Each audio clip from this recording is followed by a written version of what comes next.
Today we are in Denver, Colorado for United 749 from Denver to Newark. Anyway, here we are, nighttime. We're on stand Bravo 38. That's a real-world flight from Denver to Newark on the 777-300ER.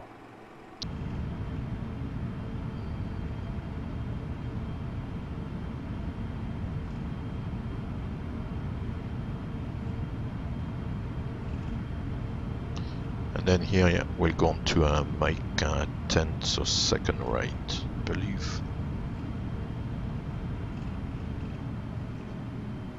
Yeah, this is Mike 9, and then we'll have Mike 10, which is full length.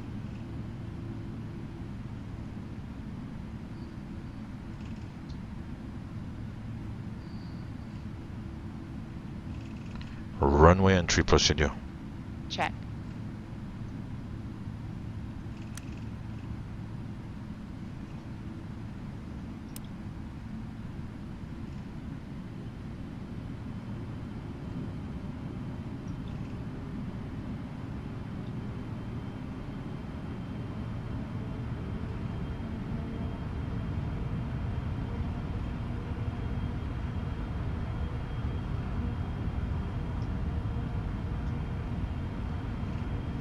Approaching 17 right.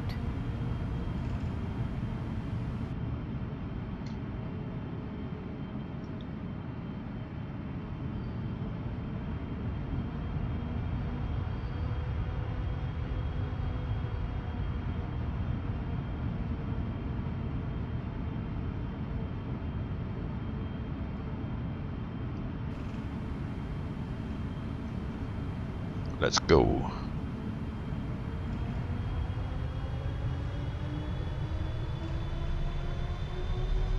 Takeoff.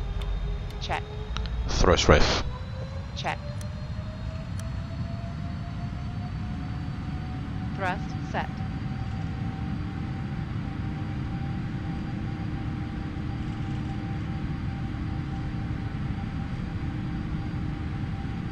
knots. Hold. Check.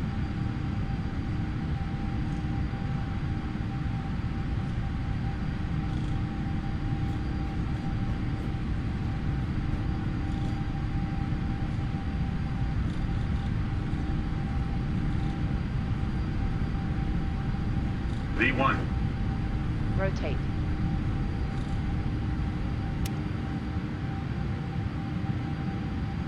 Positive climb. Gear up. Gear up.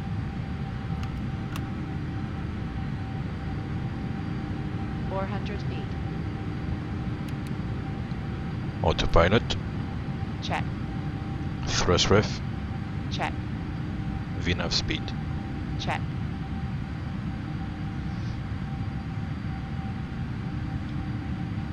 And off we go. Alright, it's gonna turn Climb. towards Gist.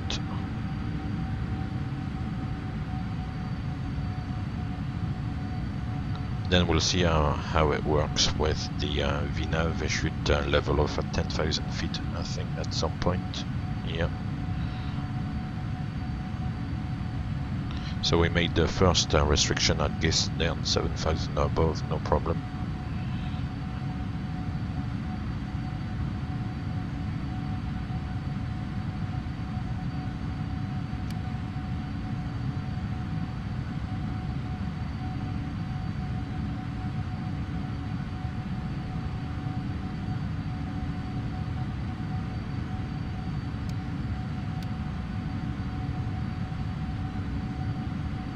Right now it's commanding 225 knots, so I believe the up speed for that weight for flap retraction. Flaps 5. Speed check. Flaps 5.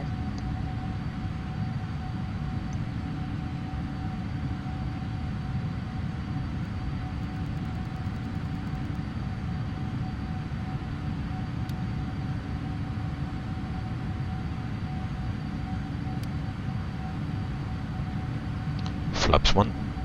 Speed check, flaps 1.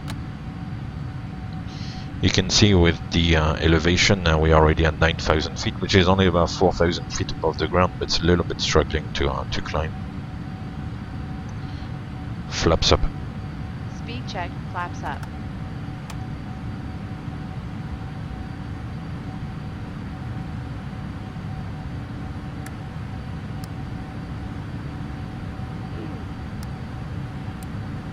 After takeoff checklist.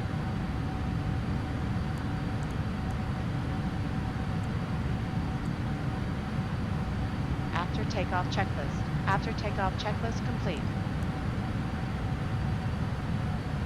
So as predicted, because of the 10,000 feet or below restriction here at KDEN, then the aircraft levels off at 10,000 feet, although the altitude is set at 35 here. 10,000 feet. And it's gonna wait until we pass the KDEN, and then it will resume the climb automatically. And you can see here the mode, the vertical mode is VNAV path. That seems to be quite logical at this stage. So we'll just wait like that and let it do its thing.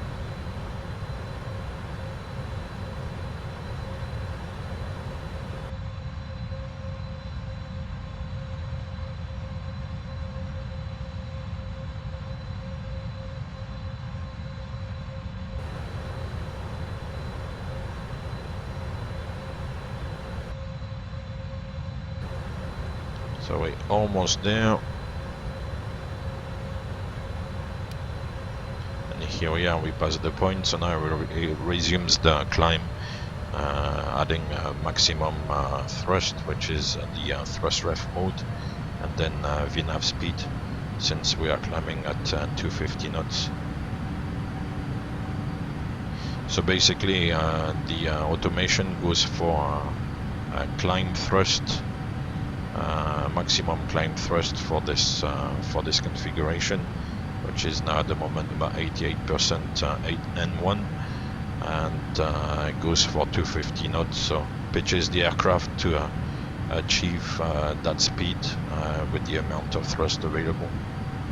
So at the moment about 10 degrees pitch up with 88%, N1 gives us about 250 knots, which is alright.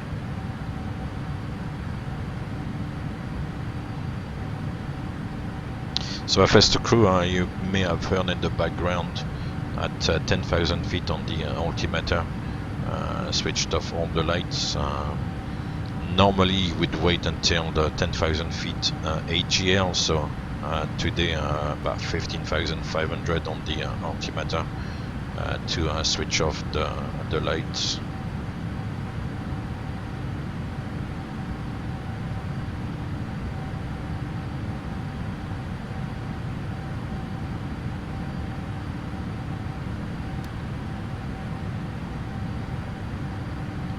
There's another restriction at gas at 14,000 feet, but that shouldn't be a problem. We are already there, so 14,000 feet crossing now, so that's good. And off we go now, all the way to flight level 350. The last thing to do, really two things now for the sequence with FS to crew, is that the transition altitude, 18,000 feet in the US, to reset the altimeter to standard, and then at some point let go of the passenger because the seatbelt sign is still on.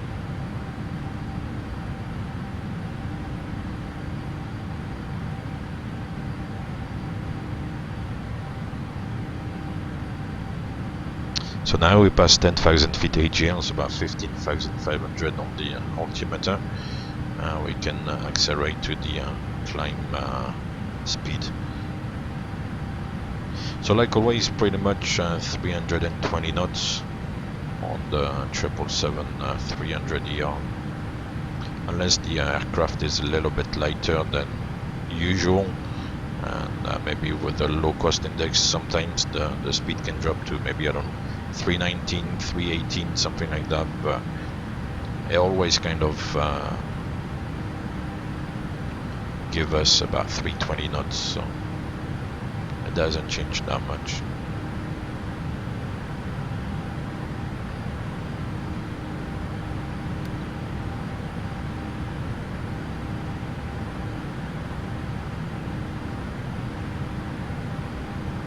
It's obviously night time at the moment, but hopefully by the time we get to Newark, then it should be early morning and on the east coast, so should be nice. This is real time, obviously. It's 1000 Zulu or UTC time, so I believe it's maybe around 2 o'clock in the morning in Denver, and about 4 o'clock in the morning on the east coast, Eastern time. But by the time we get there, it's taking about 2.5 hours. It'll be around 6, 7 o'clock in the morning. So.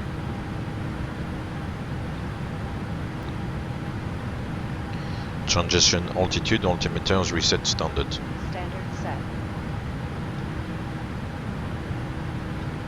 Seatbelt sign auto. Seatbelt signs auto. Yeah, so that's it now, just a matter of climbing to 350. The aircraft is not too heavy at this stage. It's only about 250 tons, which is already below the max landing weight. But it's a short flight. The zero fuel weight is pretty much within the normal operating range. If we look at again at the performance initialization page here, the zero fuel weight is 226.5. The maximum zero fuel weight is around 237, so you're only about 10 tons below the maximum zero fuel weight. But of course, for this type of aircraft, we don't have a lot of fuel actually today. We're already down to 23.6. The aircraft can take a lot of fuel, obviously, for the long flights it's designed for. So 3 o'clock in the morning in Denver, I believe. It's 5 on the east coast. And by the time we get there, at the moment it's showing 12:29. So that will be 7:30 in the morning in Newark by the time we get there. So yeah, a bit of a red eye indeed, with the sunrise. Pretty much, I guess it's gonna happen maybe an hour before landing or something, so it's gonna be nice.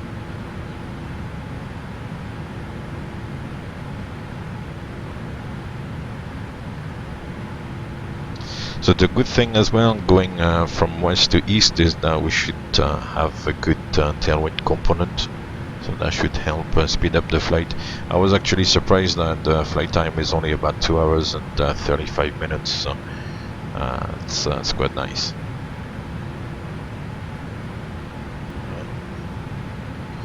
So yeah, planning to estimating, should I say, to get there with 7.5 on the fuel, 12:29, so not bad.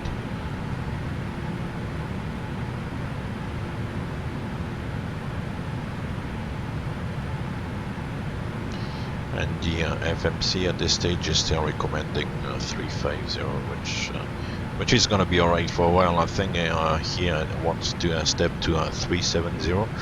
It's going to be very close to the max, and I'm not very keen in real, but also here to get close to the max, because if there's any wind shift or anything like that, then you can get a underspeed or overspeed situation. So it's good to leave a bit of a margin there between the red and the yellow, which will come up here.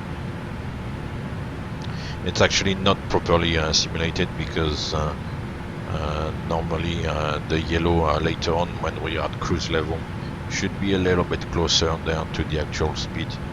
So the yellow should sit about where I've got the mouse now.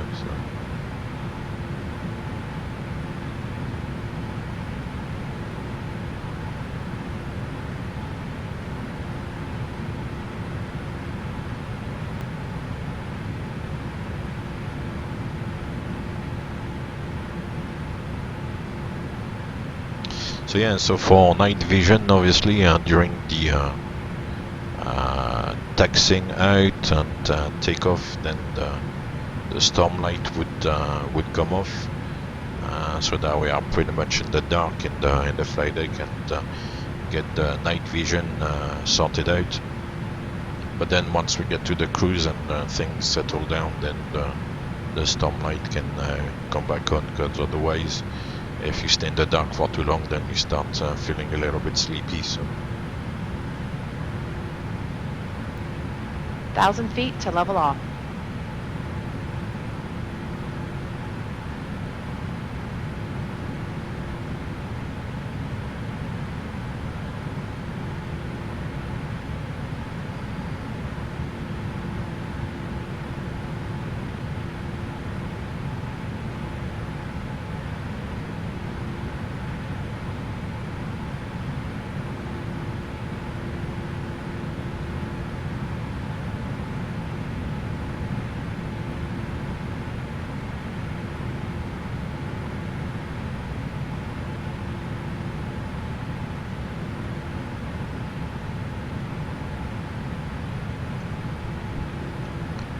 speed, Check. VNAV path. Check. Okay, so leveling off at 350, the last 1,000 feet is above sterile flight deck period, so I try to minimize any distraction just before capturing altitude, and then after that it's time to relax. So the storm light comes back on, and now we're gonna settle down for about an hour and a half in the cruise, maybe a little bit more, 2 hours in the cruise, no, maybe an hour and a half, and then start thinking about the arrival to Newark. Yes, so to answer the question about 738, yeah, it's a good practice to use vertical speed just before capturing an altitude for the last 1,000 feet. Just in case, as you said, there's somebody above, and you might set off the TCAS. If you can see with VNAV speed, for example, that your vertical speed is not too high, if it's maybe 1,500 feet per minute, then you can leave it as is.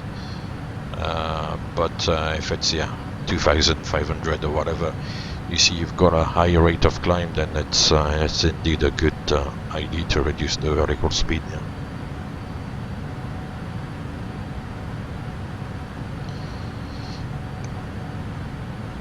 You have to see how much thrust you have in the climb. If you see that the aircraft is climbing quite easily, and you get throughout the climb a good rate of climb, then you can certainly use vertical speed.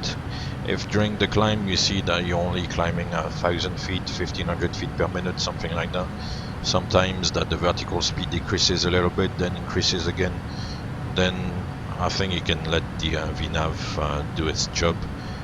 As long as you don't get like anything crazy on the rate of climb, then you can let VNAV do the work.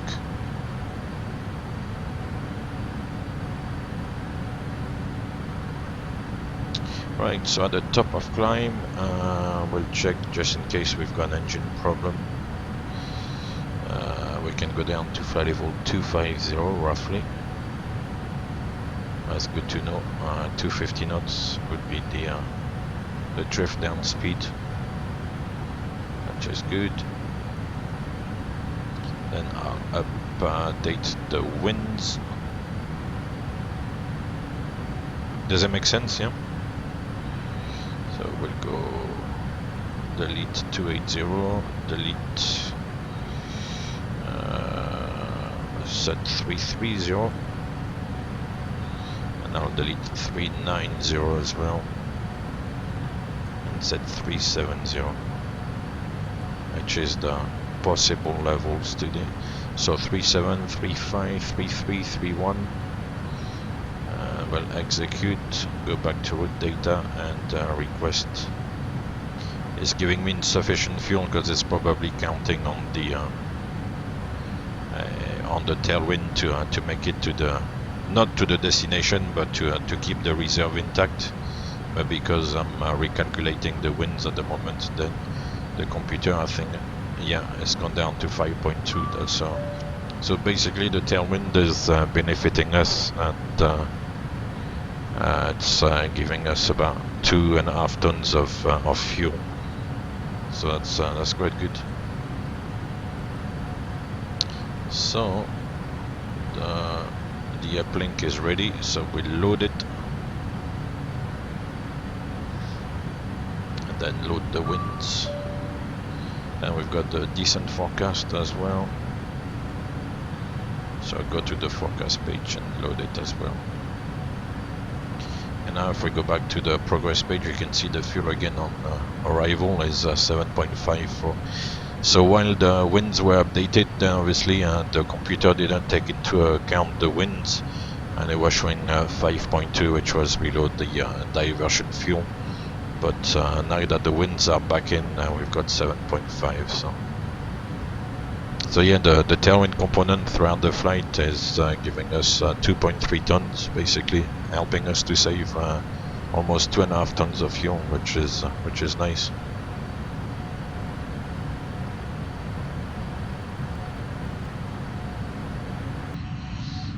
For example, here we would write with a pen, once we've got the printed flight plan, all the times, information about the airport, the cost index, levels. This is a format that I kind of made up myself a little bit, so it's yeah, it's just the information I like to have. I think it was the format was the kind of default PFPX, but then I kind of added a lot of things and modified a lot of things to make it the way I like. So, but it's not like a specific airline format. Yeah, so all the information there with the total ground distance, the air distance, which is taking into account the wind. We've got the top of climb wind, which is more to be used, for example, with the 737 when you can enter the top of climb wind. So that's why it's here. It's also like a flight plan format for the 73 and the top of climb temperature as well, which we can enter on the 737. So it's quite useful to have here on the flight plan. Then again, all the fuel details, that's a little bit of what PFPX I think was giving us. So yeah, the captain anyway will sign the flight plan and yeah, accept this OFP, blah blah blah. That's I think that's a PFPX thing. And then you've got a little bit of information if the zero fuel weight drops, how you would correct the takeoff fuel, for example. Again, a little bit of a summary on the weights, and then you go into what we'll call the navigation log.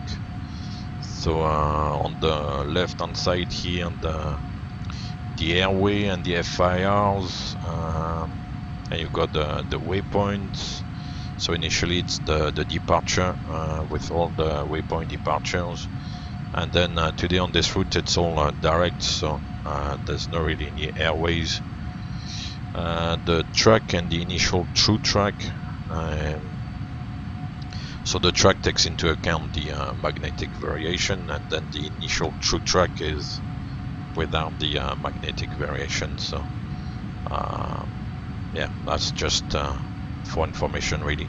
The distance between each waypoint, the altitude and the MSA. So initially you can see we are in the climb, and then it plans level off at 350, and then the number here underneath is the MSA.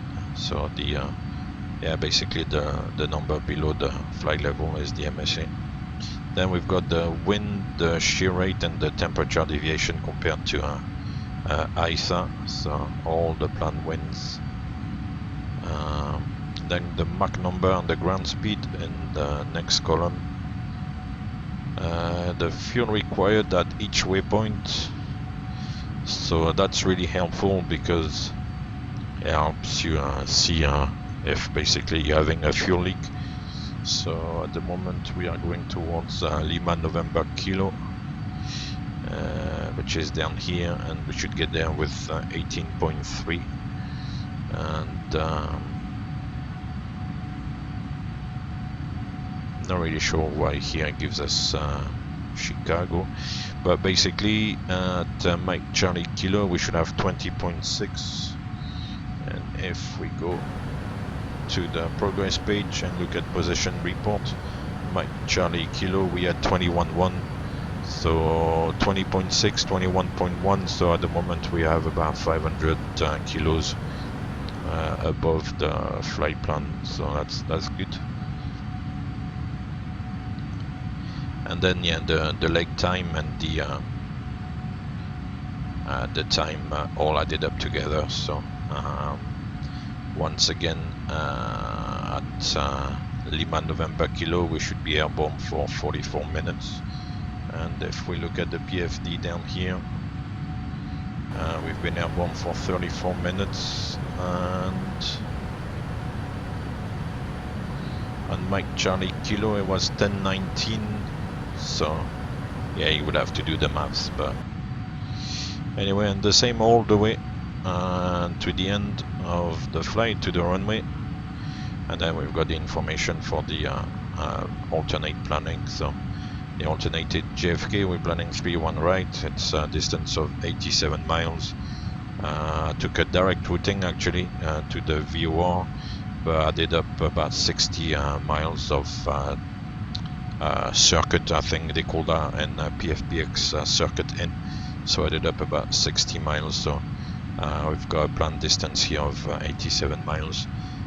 The altitude there are 4,000 feet, and MSA on that sector is 3,100 feet, and yeah, 24 minutes, 2,800 kilos. So this page is blank for some reason. Then we've got the wind samples there. That's pretty much it. Then the ATC flight plan. That's pretty much self-explanatory. I mean, all those codes are quite complex, but that's pretty much the way that the flight plan would work here. And then if we scroll down, then we've got the weather for the various airports. So yeah, the 3006 I had in mind was coming from this weather report here. So we've got the meta, we've got the forecast. So, and then there was alright. And Newark, it's gonna be a little bit of a gusty crosswind there.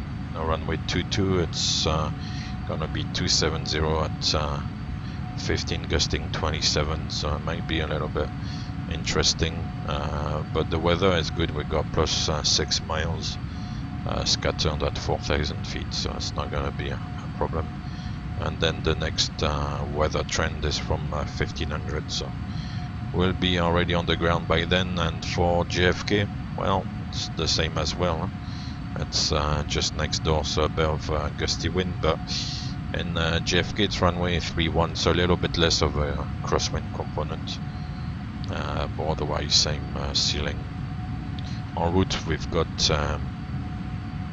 Chicago, Detroit, and added up Pittsburgh as well.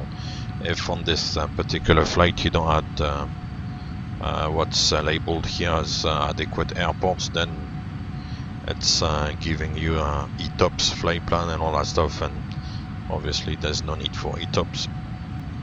New page in PFPX with the latest version, the kind of vertical profile. So the left from Denver there, climbing away, we've got the wind arrows. I assume, but that needs to be confirmed, that those green, amber and red areas might be turbulence. So We can see maybe a few bumps initially, and then maybe towards the end of the flight. So that's quite a nice depiction of the vertical profile of the flight, which is good. Then just chart for the route. So just a geographical map with the FIR boundaries, the waypoints en route. So that's quite good. And then all the wind charts, so for 350. So we can see, of course, the wind component all the way. 310 gives us, and 390. And then you've got the last one is the destination area there.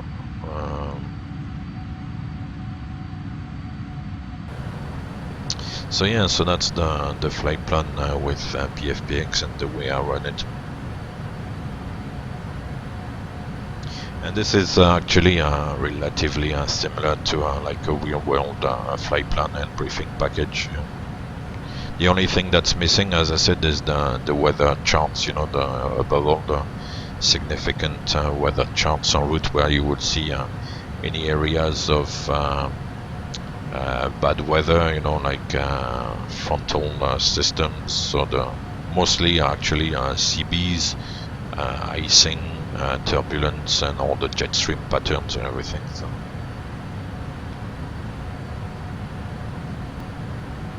Hello? Some lunch, please. You bet. I'll be up in just a minute.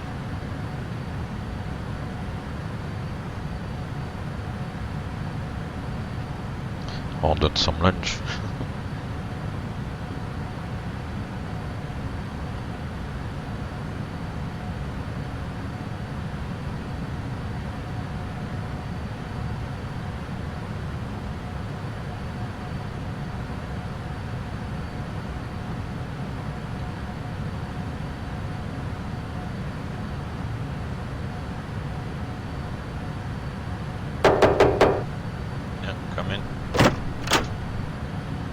Hey guys, I've got your crew meals here and a few drinks too.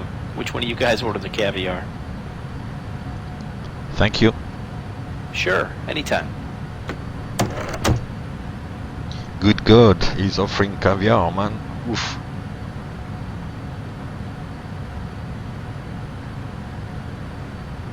It's a very nice guy.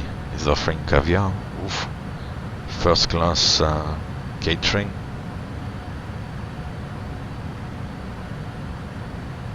Amazing.